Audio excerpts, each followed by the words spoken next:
So maybe starting from Mr. Burton, please. Thank you. Marquette Burton, CEO and founder of Fletch. We do real-time indoor location services in higher education and also asset tracking for manufacturers, particularly plastics manufacturers, right? The unicorn is supposed to be something so rare that you think it's mythical. And the strange thing is that we're seeing companies go public that are not profitable and that don't have proper balance sheets, which the New York Stock Exchange used to be a respected index because you really couldn't go public unless you were profitable. And when you look at WeWork, which we're not specifically talking about WeWork, we're more looking at them as a paradigm, which along with WeWork comes Lyft, companies that if you started investing in them when they started trading, you could have lost as much as 31%. So I think what we're finding is that human greed will always exist, so we'll see this again, but I think it'll take a little bit of time for investors to really start pushing capital into companies. And the last bit we learned specifically from WeWork is that it's atypical for a founder not to assign intellectual property to the entity, right? And he was selling this back to the company, which indicates that the investors did not thoroughly look into the company. When you're looking at private tech companies, you're good fortune as an investor that you get to talk to employees, you get to explore the culture. Whereas this was clearly not done at the right level. And the third dirty trick of the CEO was a marketing genius move, because WeWork is a real estate company. It's not a tech company.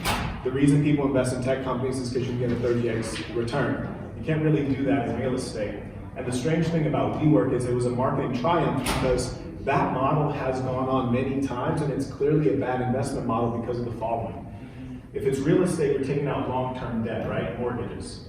But your asset is short-term lease, which means that you have these loans which are going to be variable debt, and if there's any downturn in the economy, you're going to go bankrupt, and it's happened many times. I think there is all the Chinese offerings of WeWork, I think about like 40% of the desks are empty right now. I think there's also, say like the Chinese competitor, I think wanted to go IPO in the US for much less. I think that's a better example of where the valuations should be. So my starting point is that we have to redefine unicorn, and it needs to be based not on the $1 billion only, but also the $1 billion plus significant innovation. What you can make happen. Mr. Burton. Thank you. I think there are really three major considerations for the future of unicorns.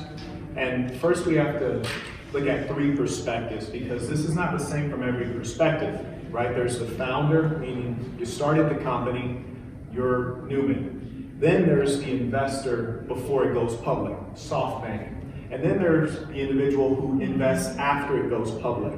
Now, if you're a founder like us and you end up like Neuman, $1.7 billion is it?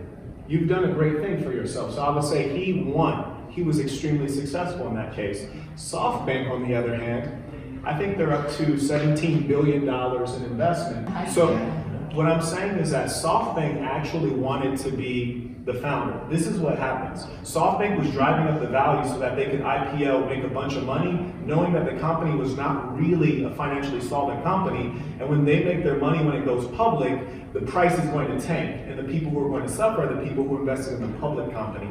So essentially, the CEO did what SoftBank wanted to do. So a founder has really three options, right? They can win with the investor, they make money and the investor makes money, or in the case of this CEO, he made money, the investor loses money, and in the third case, no one really profits, right? So I think SoftBank is just in a situation where you're right, they're trying to save money, and they're really mad that they didn't get to take it public and make the money at the expense of the public investor. Anybody have anything to say about dual-class shareholder structure? I'm looking at you. You are. So, he who holds the gold makes the rules. And when we talk about situations where founders have created different classes that empower them, say, disproportionately, I think that's actually mostly rare, right? That generally happens when you have a startup that appears to be on the path to being a unicorn, whereas most startups, I think, get very unfavorable terms, and as much as they end up going through a low-tier accelerator that gives them $30,000 US and takes 10%, 15%. So I think it's actually uncommon that founders are making legal situations wherein they are in an advantaged class of stock.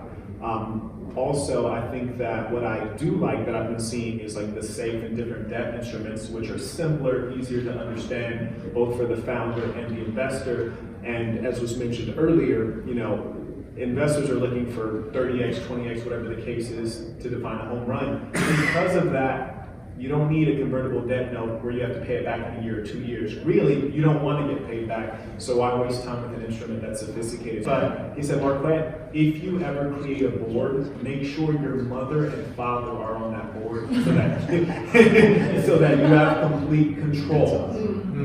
And also, if you think back to Steve Jobs, you guys heard Steve Jobs? Yeah. He was kicked out of his own company, right? And he was still a very talented person who was able to essentially rebound. And it makes you ask, well, how do you kick this guy out? And so that was essentially what Sam Drosjegan was telling me, is that you do want to have a level of control. But I think you're right in that we're about to see a lot of heat coming down on founders with very unfavorable terms. Capital is going to be harder to get. There may be a little bit of short-term liquidity. One, when people are saying that consumers will be empowered and they'll be able to own and sell their own data, I actually don't think that's true. I'm extremely doubtful that we'll see an unprecedented era in capitalism where everyday consumers now get to be proper capitalists in control of their own information and data and profit by that. I highly doubt that's going to be the case. It really is antithetical to all we've seen in capitalist countries where we see increasing accumulation to the few. Rather than empowering individual consumers, I think it will empower government. GDPR in Europe is a great example of what we should expect to see, which seems to be on the face of it a good measure, but what it'll really do is shape how unicorns are created, and I think they'll be created in two ways. Either one, they're very much so government friendly, very effective at navigating regulations, which means that maybe if they're in China, they're partnered with the government. Maybe if they're elsewhere, There's no other way in China. You must well, then that's the way. That's the way. Or they're in markets where there's not very much regulation. Let's just take AI as a field to discuss this. So you said either you're government friendly or you're in markets where there is little regulation. But do you feel who's going to take that opportunity to be dominant in the markets where little regulation exists? Is it going to be a company in a market where you already see some AI leaders, such as in China or the US? Are they going to go in and take those markets? Or you feel like there could potentially be some locally grown unicorns?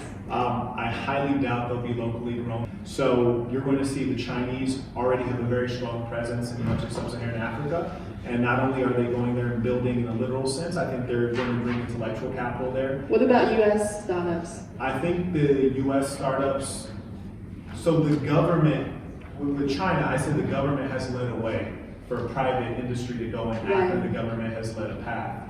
America is in I'd say for the last half century, we haven't been very much so investing in other countries like we have previously.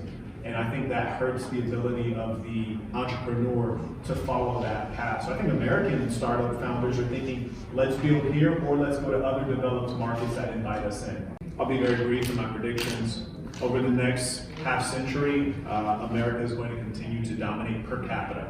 So on average, America will produce more unicorns because entrepreneurship is in our DNA. Silicon Valley has existed for a long time. We have a head start. After I predict that China will take over, one, because China has more honors students than America has TOEFL students. Number two, because China is going into underdeveloped markets where there's a lot more opportunity.